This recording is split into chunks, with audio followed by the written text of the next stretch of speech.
देश में कोरोना ने बढ़ाई टेंशन। 24 घंटे में 24,882 नए केस, 140 मरीजों की मौत। तमिलनाडु, पंजाब और दिल्ली में भी कोरोना संक्रमण की बढ़ रही रफ्तार।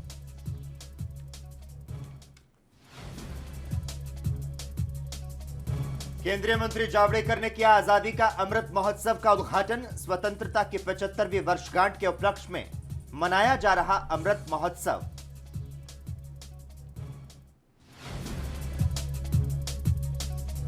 यूपी के सीएम योगी आदित्यनाथ ने बांटे खंड शिक्षा अधिकारियों को नियुक्ति पत्र। सरकार राज्य में बेरोजगारों के लिए चला रही है मिशन रोजगार।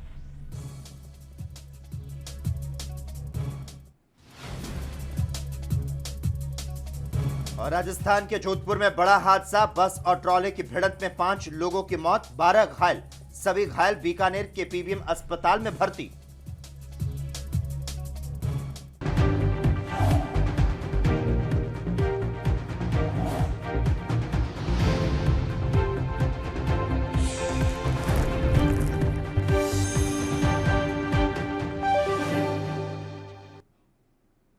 नमस्कार, एएनबी न्यूज में आपका स्वागत है। मैं हूं आपके साथ हिमांशी अरोड़ा और मैं हूं आपके साथ लोकेश लकी जगबानी। केंद्रीय पर्यावरण मंत्री प्रकाश जावड़ेकर ने देश की स्वतंत्रता की 75वीं वर्षगांठ के उपलक्ष्य में मनाए जाने वाले आजादी का अमृत महोत्सव के तहत 13 मार्च को 7 जगहों पर डिजिटल तरीके से प्रदर्शन का उद्घाटन किया है। आपको बता दें, प्रदर्शनियों का ये उद्घाटन करने का कार्यक्रम है।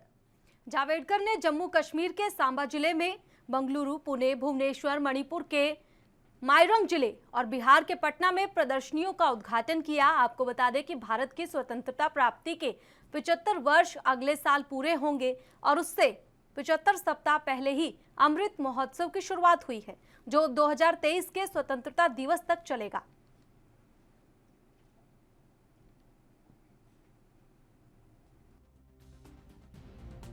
होती है जब देश की जनता खुद को देश के लिए काम करने लगती है, तभी देश का उद्धार होता है। और ये देश का एक नया रूप दुनिया के सामने लाने के लिए, और उसमें हमें ही अभिमान होगा, और इसलिए ये काम सबको मिलकर करना है। यही इस कार्यक्रम का संदेश है। इतना ही मैं कहूँगा। बहुत बहुत धन्यवाद और शुभकामनाएं, बधाई भी। और अभी इतने थोड़े समय में अच्छी प्रदर्शनी सभी जगह लगाई, इसके लिए बहुत बधाई। और डिजिटल प्रदर्शनी भी बहुत शानदार हो और लोगों को रुचि लगे, इसके लिए प्रयास हो। इतना ही मैं इस निमित्त से कहूंगा। अंतर्राष्ट्रीय योग दिवस के 100 दिवसीय काउंटडाउन कार्यक्रम में केंद्रीय मंत्री किरण रिजिजू ने कहा कि आयुष मंत्रालय ने 6 शहरों में 3 दिवसीय योगा महोत्सव मनाने का फैसला किया है। ये शहर हैं अहमदाबाद, ईटानगर, नई दिल्ली, भोपाल, पणजी और लेह। योगा महोत्सव 9 अप्रैल से 11 अप्रैल तक मनाया जाएगा।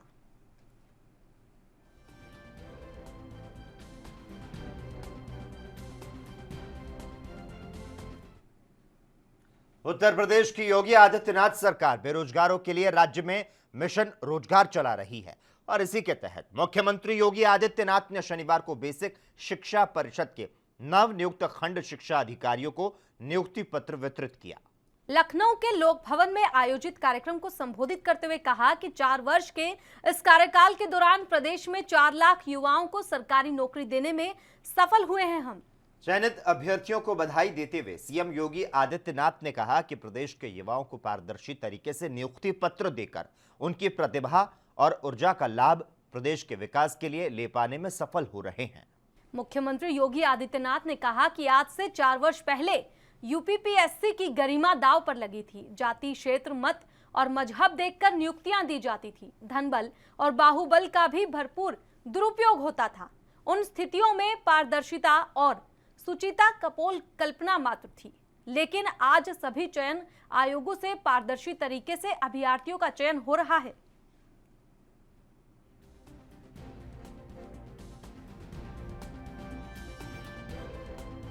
मेरे लिए यह अतिरिक्त प्रसन्नता का विषय है कि प्रदेश के युवाओं को एक पारदर्शी तरीके से, बहुत शुचितापूर्ण तरीके से हम लोग नियुक्ति पत्र देकर के उनकी प्रतिभा और उनकी ऊर्जा का लाभ प्रदेश के विकास के लिए ले पाएंगे। में सफल हो रहे हैं और आज का यह अवसर इसीलिए हम लोगों ने यहां पर आयोजित किया है कि जो अपेक्षा आपकी शासन से थी जब आप प्रतियोगी छात्र थे, उसी प्रकार की अपेक्षा शासन भी आपसे कर सकता है। आप इतनी बड़ी संख्या में यहां पे 271 खंड शिक्षा अधिकारी के रूप में चयनित अभ्यर्थी हैं। इससे पूर्व आप किसी अन्य जगह सेवा भी देते रहे होंगे या एक प्रतियोगी छात्र के रूप में रहे होंगे। आपके मन में एक भाव रहा होगा, यूपीपीएससी के माध्यम से आप सब प्रदेश सरकार के शिक्षा के क्षेत्र में अपना योगदान दे सकें। लेकिन क्या आज से 4 वर्ष पूर्व यह संभव था? जब आयोग की गरिमा स्वयं ही धूल धूसरित थी और गरिमा स्वयं दांव पे लगी हुई थी। जाति, क्षेत्र, मत और मजहब देख करके नियुक्तियां प्राप्त होती थीं। वहीं डीएमके चीफ एमके स्टालिन ने आज चेन्नई में तमिलनाडु विधानसभा 2021 के लिए चुनावी घोषणा पत्र जारी कर दिया है। आपको बता दें, डीएमके तमिलनाडु में साल 2011 से सत्ता से बाहर है।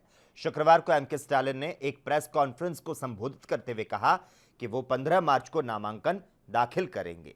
शुक्रवार को डीएमके ने अपने 173 उम्मीदवारों की पहली लिस्ट जारी की थी। बता दें कि द्रविड़ मुनेत्र कड़गम प्रमुख एमके स्टालिन कालाथूर से चुनाव लड़ेंगे, जबकि उनके बेटे उदयनिधि स्टालिन चेपोक विधानसभा सीट से चुनावी मैदान में उतर रहे हैं।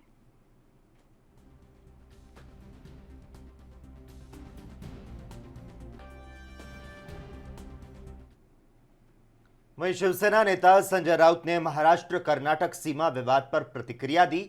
उन्होंने केंद्र की बीजेपी सरकार पर जमकर निशाना साधा।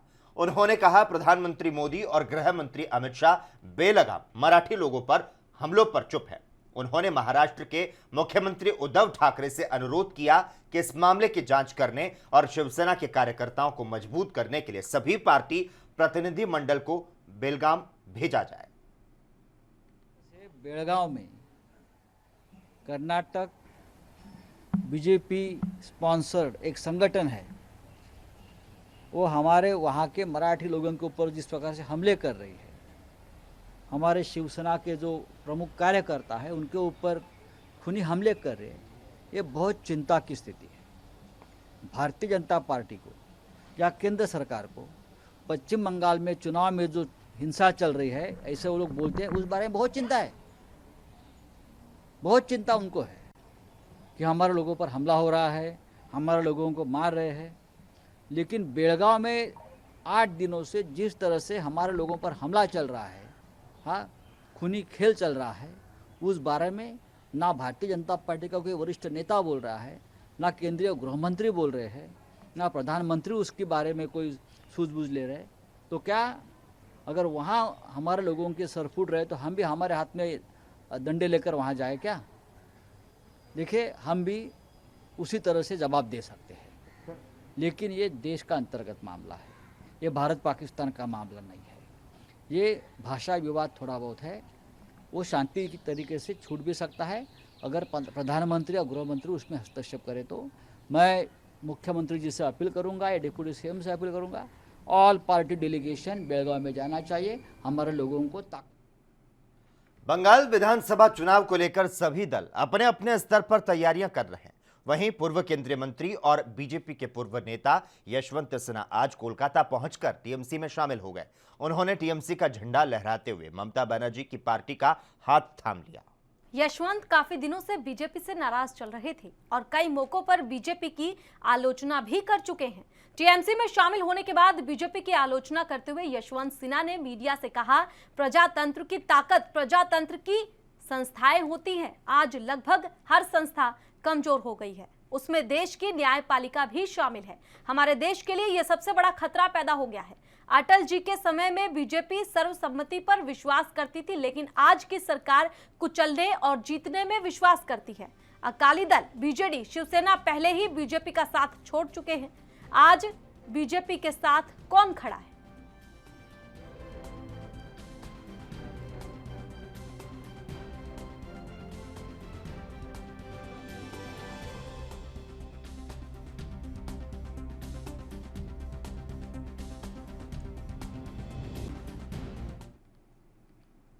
पश्चिम बंगाल और असम विधानसभा चुनाव के लिए जारी कांग्रेस की स्टार प्रचारकों की सूची में गुलाम नबी आजाद, आनंद शर्मा और मनीष तिवारी समेत असंतुष्ट नेताओं को जगह नहीं दी गई है।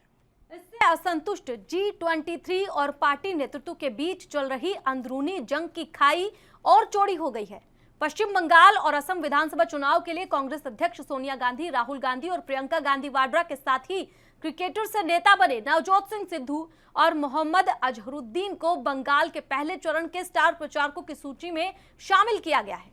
कांग्रेस पार्टी ने दिग्गज नेता और असंतुष्टों का नेतृत्व कर रहे गुलाम नबी आजाद के साथ आनंद शर्मा और मनीष तिवारी को स्टार प्रचारकों की सूची में शामिल नहीं किया है, जिससे कांग्रेस में अंदरूनी कलह खुलकर सामने आ चुकी है।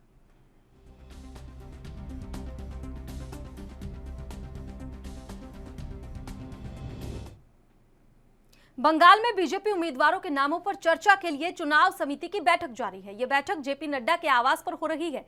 इसमें अमित शाह, जितेंद्र सिंह, शुभेंदु अधिकारी, दिलीप घोष समेत कई नेता शामिल हैं। इसके अलावा असम के सीएम सर्बानंद सोनोवाल, उनके मंत्रिमंडल के सहयोगी हेमंत बिस्वा शर्मा भी जेपी नड्डा के आवास पर पहुंचे हैं। मुकुल राय भी इस बैठक में शामिल हैं। कोर ग्रुप की बैठक में शामिल होने के लिए दिल्ली पहुंचे बंगाल बीजेपी के अध्यक्ष दिलीप घोष ने यह बताया, हमने चुनाव के पहले 2 चरणों के लिए उम्मीदवारों को तय कर लिया है। हम अगले 3 चरणों के उम्मीदवारों के बारे में चर्चा करेंगे। लोग टीएमसी के विसर्जन के लिए तैयार हैं।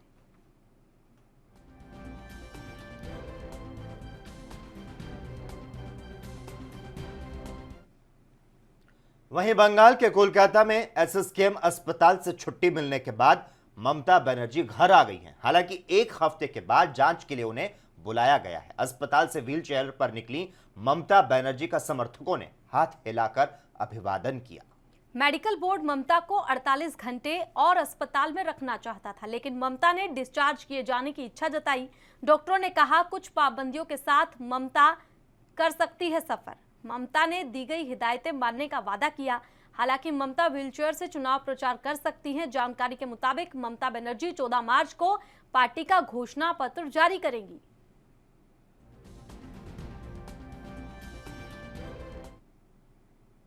ओडिशा विधानसभा में बजट सत्र के दूसरे चरण की शुरुआत काफी तल्ख रही। शुक्रवार को सदन में विपक्षी पार्टी बीजेपी और कांग्रेस ने राज्य सरकार पर किसानों से धान की खरीद में अनियमितता का आरोप लगाते हुए सदन में हंगामा किया।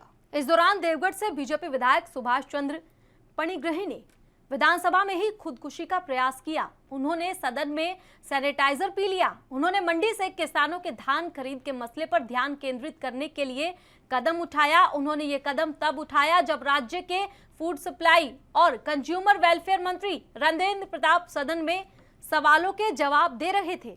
इस दौरान बीजेपी और कांग्रेस के विधायकों ने सदन में इस मसले पर राज्य सरकार के खिलाफ नारेबाजी की। प्रश्नकाल शुरू होने के साथ ही दोनों पार्टियों ने जमकर हंगामा किया। इस दौरान सदन की कार्यवाही स्थगित करनी पड़ी। स्थिति है उड़ीसा में आज जो हमारा डिस्ट्रिक्ट में हमारा आपका पश्चिम उड़ीसा में किसान लोग का अवस्था बहुत खराब है। वो लोग का धान अभी तक पड़ा हुआ है, उसका धान सरकार नहीं लेता है। इसीलिए सब करने के लिए हम लोग तैयार है। सब कुछ हमारा पार्टी में कितना धान पड़ा हुआ है? देवगढ़ में और हमारा 2 लाख क्विंटल का अभी भी किन्ने के उसका जरूरत है और 94,000 धान का अभी टोकन लैब्स है। सर, किसान लोग आपको आत्महत्या करेंगे ऐसा धमकी दिए थे? हाँ, दिए थे। मेरा बात सुनिए थे, वो उस टाइम हम बताया था कि किसान लोग आत्महत्या करेंगे मेरा नाम पर, तो उसी हिसाब से हम पहला बार बोला था कि किसान लोग आत्महत्या करेंगे तो मेरा। खबर दोपहर में खबरों का सिलसिला लगातार जारी है। हम यहां पर रुकते हैं एक छोटे से ब्रेक के लिए, जल्द हाजिर होते हैं।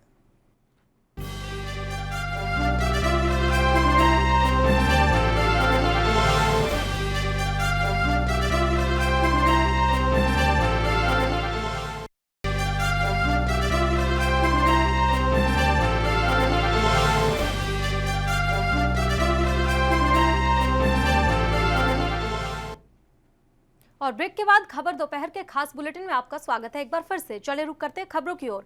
तीनों कृषि कानूनों को रद्द कराने की मांग को लेकर पंजाब, हरियाणा और यूपी समेत कई किसानों का धरना प्रदर्शन सिंघू, टिकरी, शाजापुर और गाजीपुर बॉर्डर पर लगातार जारी है। लगातार घटती संख्या के बीच वहीं शनिवार को भी चारों बॉर्डर पर किसान जमा है और तीनों कानूनों को वापस लेने की मांग पर लगातार अड़े हुए हैं। किसान प्रदर्शनकारियों ने सोनीपत में जीटी रोड पर पक्का निर्माण करने के बाद अब टिकरी बॉर्डर पर भी ऐसा ही नजारा देखने को मिल रहा है। यहां पर किसान सोशल आर्मी स्थायी निर्माण बना लिया गया है और कई जगह पर जारी है। इस निर्माण को लेकर किसान सोशल आर्मी से जुड़े किसानों का कहना है कि यहां पर निर्मित घर पक्के तौर पर मजबूती के साथ बनाए गए हैं, जैसे कि प्रदर्शनकारी किसानों के हौसले हैं। टिकरी बॉर्डर पर अब तक 25 पक्के घर बना दिए गए हैं। 1000-2000 तक और घर इसी तरह बनाए जाएंगे। उधर सोनीपत स्थित जीटी रोड पर भी पंजाब किसानों ने भी स्वीकार किया है कि उनकी जत्थेबंदी यहां पर पक्का निर्माण करा रही है। किसानों का यह कहना है कि तीनों नए कृषि कानूनों से जितना हमारा नुकसान होगा उसकी भरपाई यहीं से करके जाएंगे। हमारा जितना नुकसान होगा उतना हम यहां कब्जा करके बैठ जाएंगे और प्लॉट भी काटेंगे।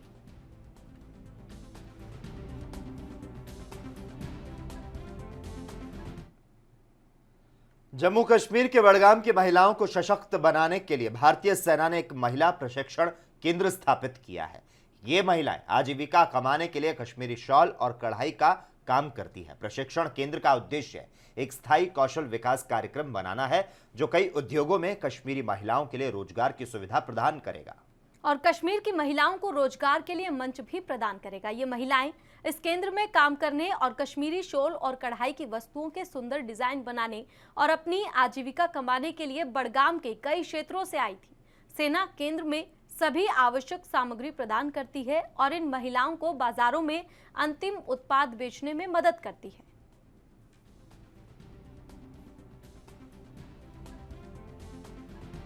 हम लोग यहाँ काम कर रहे हैं आजकल, पहले सीख रहे हैं, आजकल 8 साल से यहाँ काम कर रहे हैं। क्या क्या काम आपके यहाँ? शॉल, स्टॉल, जो भी काम है, सूट का कढ़ाई हम लोग कर लेते हैं। यहाँ पे हम काम करते हैं, शॉल बनाते हैं, सूट बनाते हैं, कुर्ती, कफ्ता, फैरन, जो भी यहाँ पे मिलता है हम बनाते हैं। हमें इससे बहुत फायदा हुआ है।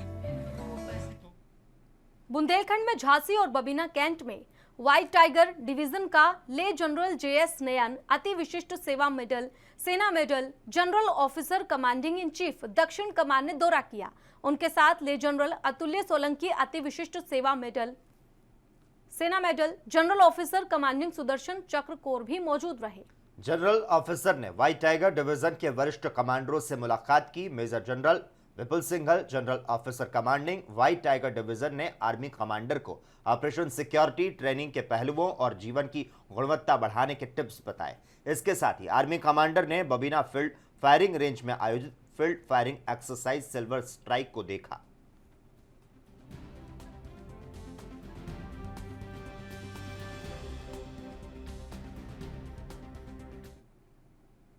यूपी के मुरादाबाद में अखिलेश यादव की प्रेस कॉन्फ्रेंस में पत्रकारों पर हमला करने के मामले में अब नया मोड़ आ गया है। दरअसल पत्रकारों के सवाल पर अखिलेश यादव को गुस्सा आ गया, जिस पर सपा कार्यकर्ताओं ने पत्रकारों को दौड़ा दौड़ा कर पीटा है। इस पूरे घटनाक्रम पर पहले तो अखिलेश यादव भड़क गए, फिर पत्रकारों को पिटवाने की बात कैमरे पर स्वीकार कर ली, लेकिन आज रामपुर में वो अपने बयान से फिर से पलट गए और कहा कि हम पर हमला हुआ है।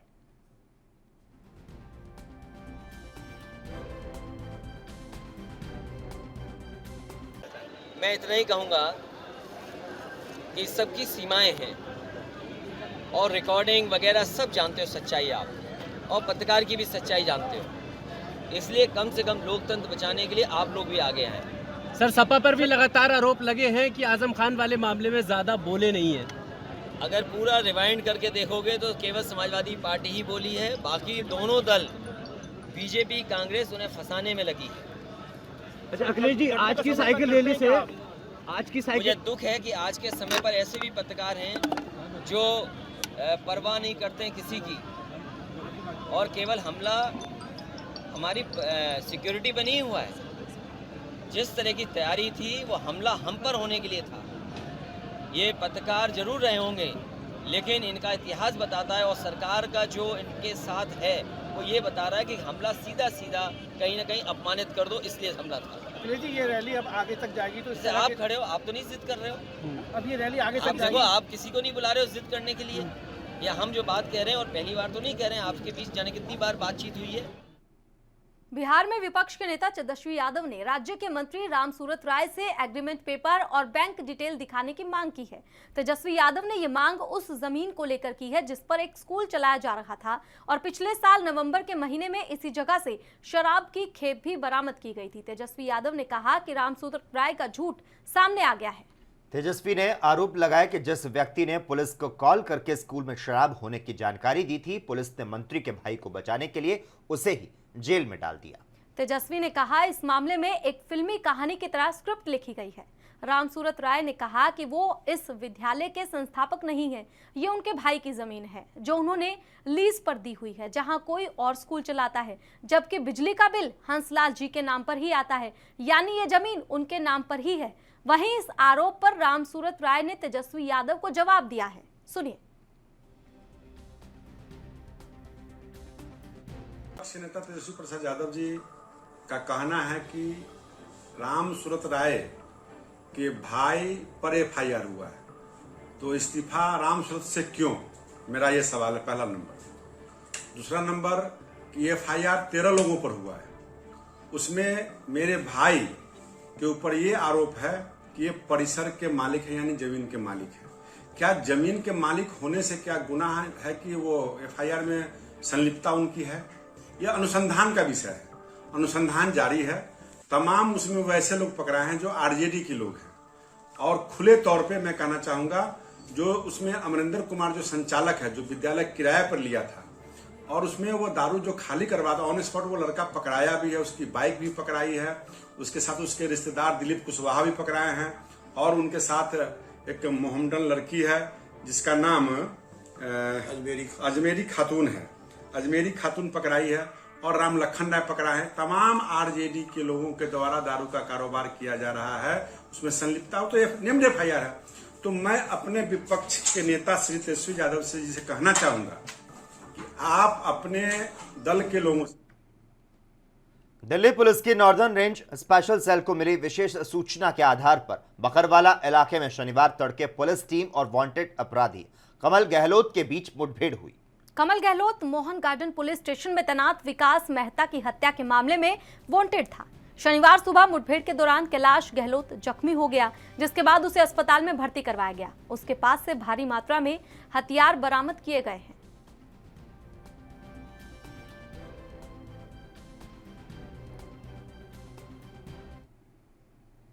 यूपी के गाजियाबाद में मंदिर में एक मुस्लिम बच्चे के पानी पीने पर एक युवक ने उसकी बेरहमी से पिटाई कर दी। पिटाई का यह वीडियो वायरल हो गया। वायरल होने के बाद पुलिस ने मामले में संज्ञान लिया और आरोपी युवक को गिरफ्तार कर लिया। आरोप है कि धार्मिक स्थल पर पानी पीने गए नाबालिग से उसका और पिता का नाम पूछने के बाद युवक ने उनके साथ मारपीट की और वीडियो बनाकर इंस्टाग्राम पर पोस्ट कर दिया। सोशल मीडिया पर वीडियो वायरल होने के बाद गाजियाबाद पुलिस तुरंत हरकत में आई और रात करीब 2 बजे आरोपी को बिहार के भागलपुर से गिरफ्तार कर लिया गया है। आपको यहां पर बता दें, आरोपी श्रृंगी यादव भोपाल के कॉलेज से सिविल इंजीनियरिंग में बीटेक कर रहा है। आरोपी ने बताया कि ऑस्ट्रेलिया में रहने वाले उसके साथी शिवांश कपूर ने वीडियो इंस्टाग्राम पर डाला था। पुलिस ने आरोपी युवक के खिलाफ केस दर्ज कर वैधानिक कार्रवाई शुरू कर दी है। बढ़िया से दोनों का चेहरा आना चाहिए। हाँ, दोनों का चेहरा। उपरोक्त वीडियो का संज्ञान लेकर टीम गठित कर इसमें जो व्यक्ति मार पिटाई करता हुआ दिखाई दे रहा है उसका नाम श्रृंगी नंदन यादव है और ये भागलपुर का रहने वाला है, बिहार का। इसको गिरफ्तार कर लिया गया है। एफआईआर दर्ज कर इसमें आवश्यक वैधानिक कार्रवाई। महाराष्ट्र में कोरोना के मामले तेजी से बढ़ रहे हैं। कोरोना के बढ़ते मामलों को देखते हुए महाराष्ट्र के कई शहरों और इलाकों में लॉकडाउन या कर्फ्यू लगाया गया है। ऐसे में कई जगहों पर लापरवाही भी देखने को मिल रही है। नागपुर के कॉटन मार्केट में लोग सामाजिक दूरी के नियमों का उल्लंघन करते हुए दिखाई दिए हैं। 15 मार्च से शुरू होने वाले एक सप्ताह के लॉकडाउन से पहले बड़ी संख्या में लोग बाजार में पहुंच गए। महाराष्ट्र में कोरोना के बढ़ते मामलों को देखते हुए कई जिलों में पाबंदियां लगाई गई है। पुणे में जिला प्रशासन ने स्कूल और कॉलेज को 31 मार्च तक बंद रखने का आदेश दिया है। इसके साथ ही होटल और रेस्टोरेंट को खुला रखने के समय में भी कटौती की गई है। राज्य के 36 जिलों में से तकरीबन 10 से ज्यादा जिले कोरोना की चपेट में हैं, जिसमें 8 जिलों में कर्फ्यू, लॉकडाउन और कड़े प्रतिबंध प्रशासन द्वारा लगाए गए हैं।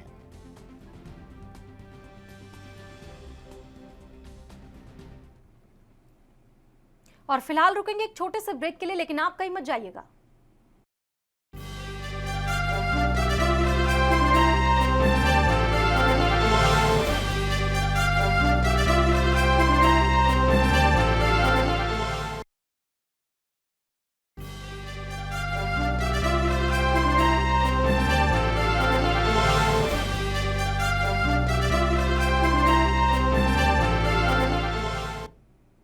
और ब्रेक के बाद खबर दोपहर के खास बुलेटिन में एक बार फिर से स्वागत है। चले रुक करते इस वक्त की बड़ी खबर का। बड़ी खबर उत्तराखंड से आ रही है, जहां पर शताब्दी ट्रेन के डिब्बे में आग लगी है। इस वक्त की ये बड़ी खबर आपको बता रहे हैं, जहां पर शताब्दी ट्रेन के डिब्बे में आग लगने का ये मामला, डोईवाला के पास C5 कोच में ये आग लगी है। उत्तराखंड से ये खबर हम आपको बता रहे हैं, जहां पर शताब्दी ट्रेन के एक डिब्बे में आग लगी है। देहरादून से दिल्ली की ओर जा रही थी ट्रेन।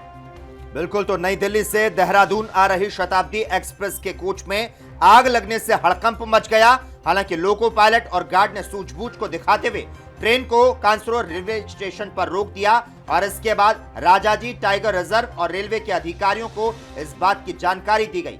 बताया गया कि लोको पायलट ने आग बढ़ने से पहले ही इमरजेंसी ब्रेक लगाकर ट्रेन को जंगल में रोक दिया और तत्काल कोच C5 को खाली कराया गया और इसके साथ ही कोच को ट्रेन से अलग करते हुए अन्य कोच को सुरक्षित बचा लिया गया। इस कोच C5 में सवार सभी पैसेंजर सुरक्षित हैं।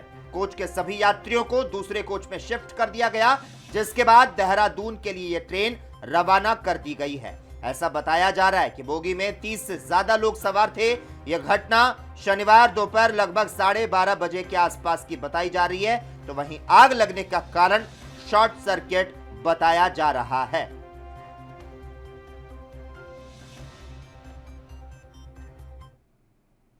और चलिए अब रुक करते हैं खबरों की ओर। देश में कोरोना वायरस के बढ़ते मामलों ने एक बार फिर से डराना शुरू कर दिया है। महाराष्ट्र, पंजाब, गुजरात समेत 6 राज्यों में कोरोना के मामले लगातार बढ़ रहे हैं। औरंगाबाद, नागपुर, परभणी और पुणे में एक बार फिर से लॉकडाउन लगाया गया है। देश में लगभग 2.5 महीने बाद एक दिन में 24,000 से अधिक नए मामले सामने आए हैं।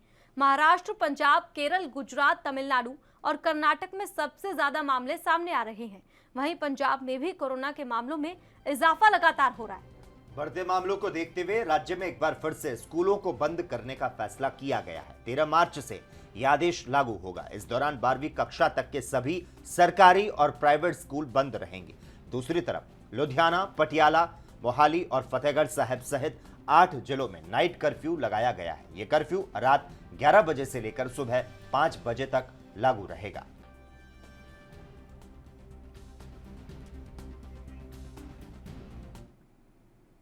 केंद्र सरकार द्वारा 2022 तक किसानों की आमदनी दोगुनी करने की बातें की जा रही हैं, लेकिन जिस अनुपात से डीजल और खाद के भाव बढ़ रहे हैं, उससे लगता है कि आने वाले दिनों में खेती खर्चे फसल की कीमत से भी आगे निकल जाएंगे, क्योंकि डीजल के बाद किसानों पर जल्द ही डीएपी खाद के बढ़े हुए रेटों का बोझ पड़ने जा रहा है और डीएपी खाद का थैला 200 से 300 रुपए तक बढ़ने की उम्मीद भी जताई गई है, जिसको लेकर किसानों में रोष है। और सरकार के इस फैसले की निंदा करते हुए किसानों ने खेती लागत खर्चों पर सब्सिडी देने की मांग की है। इस दौरान किसान महेंद्र सिंह और इकबाल सिंह ने कहा कि अकेला डीएपी ही नहीं, डीएपी के साथ यूरिया, पोटाश, पेट्रोल और डीजल, खेती से संबंधित जो भी लागत खर्चे हैं वे लगातार बढ़ रहे हैं। उन्होंने कहा कि सरकार ने 2022 तक किसानों की आमदनी दोगुनी करने का वायदा किया था, लेकिन हमें नहीं लग रहा कि किस हिसाब से सरकार किसानों की आमदनी दोगुनी करेगी, क्योंकि खेती पर होने वाले लागत खर्च किसानों की पहुंच से बाहर हो चुके हैं।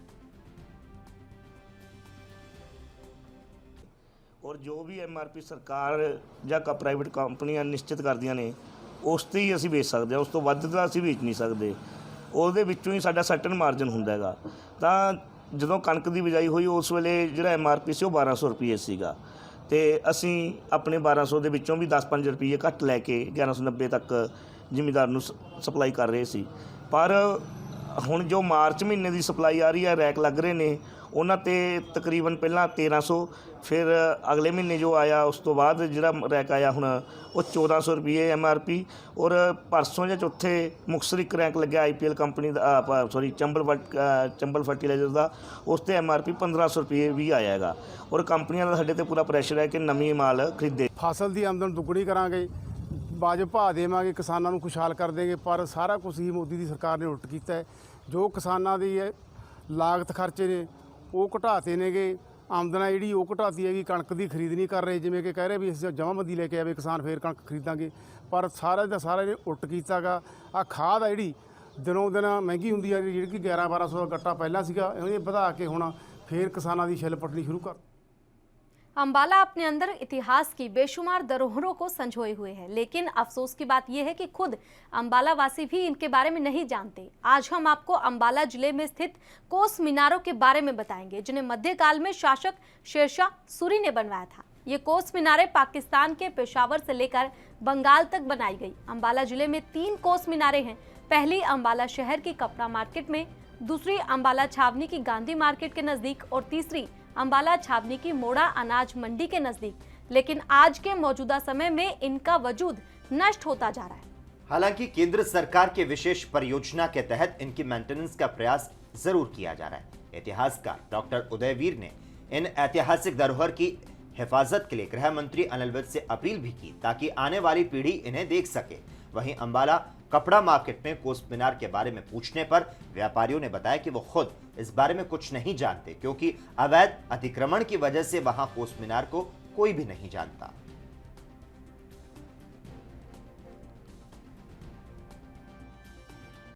कोस मीनार मध्यकाल में शेरशाह सूरी के द्वारा बनाए गए थे। ये कोस मीनार पेशावर से लेकर के और बंगाल तक इनका निर्माण करवाया गया था। मेन पर्पज क्या था, ताकि जब बड़े बड़े व्यापारिक कारवां चलते थे या फौज चलती थी, ये कोस मीनार एक चिन्ह के रूप में, ये कोस मीनार भी अधिकांश रूप से नष्ट हो गए हैं।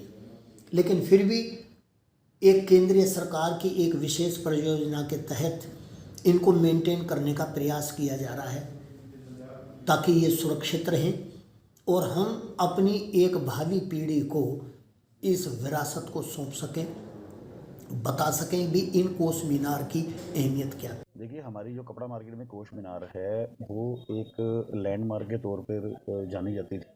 ऐतिहासिक धरोहर है हमारे देश की, और उसके अभी फ़िलहाल उसका कोई ख्याल नहीं रखा जा रहा है।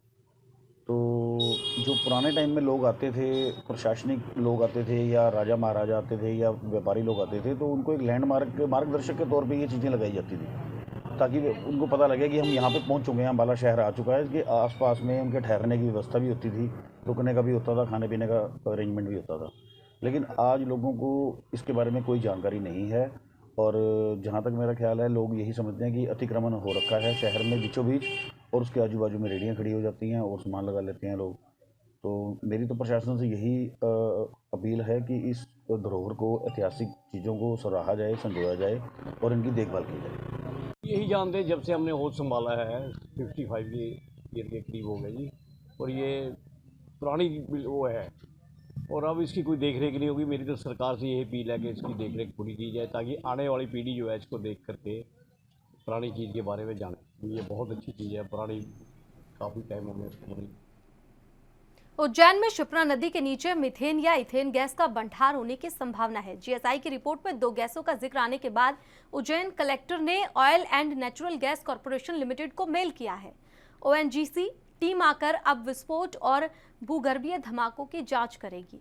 दरअसल जीएसआई की टीम ने जो रिपोर्ट सौंपी है उसमें सिर्फ संभावना जताई गई है कि मीथेन और इथेन गैस हो सकती है, जिसके कारण धमाके हो रहे हों या फिर मंदिर का अपशिष्ट एक जगह इकट्ठा हो रहा हो। जीएसआई के पास अभी तक स्पष्ट जानकारी नहीं है। बता दें कि शिप्रा नदी के त्रिवेणी घाट स्टॉप डैम के पास बने नए घाट के सामने नदी में 26 फरवरी से लगातार धमाके होने की सूचना मिलने से प्रशासनिक अमले में हड़कंप मच गया था।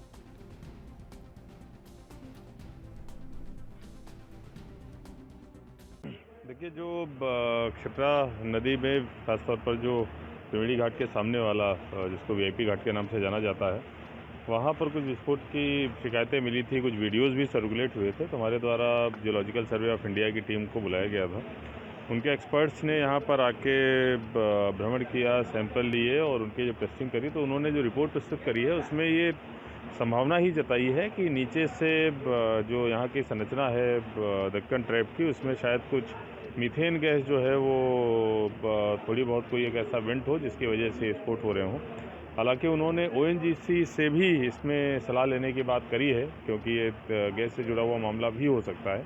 तो हमारे द्वारा ओएनजीसी की टीम से संपर्क किया गया है। कल उनकी भी टीम यहाँ पर पहुँच रही है और मुझे लगता है कि कल तक वो देख लेंगे, तो जो भी चीज़ होगी वो पूरी तरीके से स्पष्टता उसमें आ जाएगी कि किस वजह से ऐसा हो रहा है। टेक्टोनिक घटना जो है ये नहीं है। राजस्थान के जोधपुर जिले के फलोदी बाप मार्ग पर शनिवार सुबह बड़ा हादसा हो गया।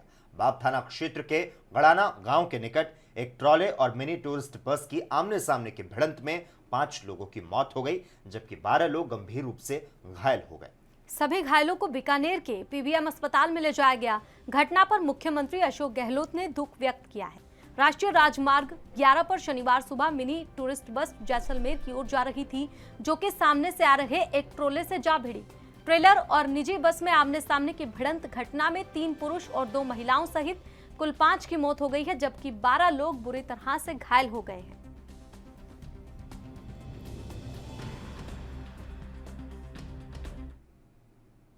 उधर बंदायूं में 2 पक्षों में दिन दहाड़े जमकर खूनी संघर्ष हुआ, जिसमें यूपी पुलिस में सेवा दे चुके जवान की मौत हो गई। जानकारी के अनुसार रास्ते को लेकर विवाद हुआ और पुलिस चौकी से महज 300 मीटर की दूरी पर दिन दहाड़े लाठी डंडे चले। पूरा मामला बिसोली कोतवाली क्षेत्र के दबतोरी का है, जहां दिन दहाड़े हत्या से गांव में दहशत का माहौल है। ये मामला हुआ था, हमारे पापा पानी लेने के लिए आ रहे थे, गोविंद ने उनके सिर में डंडा मार दिया। उनकी मृत्यु हो गई साहब। किस चीज को लेकर डंडा मारा? वहाँ जहाँ आप बैठते हैं बाबा जी, वहाँ पर हमारी जगह है, तो उनसे मना करी थी। मना करने के बाद में हमारे पापा ने कहा कि गुन्नी खुद गई है तो चलो यहीं बना लो। इसी बात पे परसों से कोई झगड़ा नहीं हुआ था, आज झगड़ा हुआ सुबह। तो पानी लेने आ रहे तो डंडा मार दिया इन सिर में। पुलिस से शिकायत की थी ना? पहले कोई सूचना, जब कोई ऐसा कोई बवाल ही नहीं था तो सूचित क्यों करते? अब क्या हुआ? अब चौकी में क्या बता रहे थे? चौकी में क्या बता रहे थे? चौकी में जो कह रहे हैं कि वो चालान नहीं, आप अभी कह रहे तो क्या बता रहे थे? आप अभी तुम्हारा घर नष्ट कर दूंगा मैं पूरा। कहाँ पे कह रहे थे? यहीं चौकी में कह रहे थे। क्यों? दरोगा जी के सामने बोल रहे थे। दरोगा जी नहीं कहा? दरोगा जी ने फटकार के फिर दूसरे कमरे में भेजे। ज्यादा बोल रहे हो। दिल्ली के ओखला इंडस्ट्रियल इलाके में गारमेंट फैक्ट्री में शुक्रवार शाम को आग लगने से अफरा तफरी मच गई। आग से फैक्ट्री की 3 मंजिल पर रखे कपड़े जल गए। शुरुआती जांच के बाद आग का कारण बिजली के तारों में शॉर्ट सर्किट होना बताया जा रहा है। पुलिस अधिकारियों के अनुसार A32 फेज 1 ओखला स्थित गारमेंट फैक्ट्री में आग लगी है। इस फैक्ट्री में कपड़े बाहर से इंपोर्ट होकर आते हैं और फिर बनकर आगे सप्लाई किए जाते हैं। जिस समय ये घटना हुई उस समय फैक्ट्री में टी ब्रेक चल रहा था, जिस कारण सभी कर्मचारी बाहर चाय पीने के लिए गए हुए थे।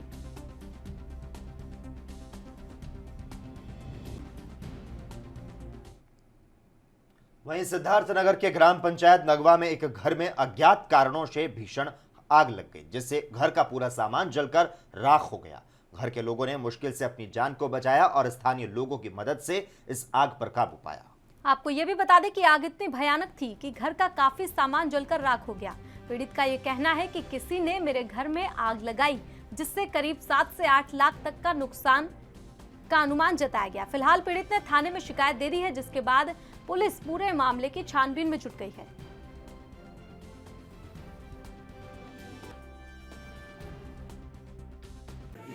मैं लगभग 1 बजे तक बैठ के बात कर रहा था मोबाइल से इधर उधर।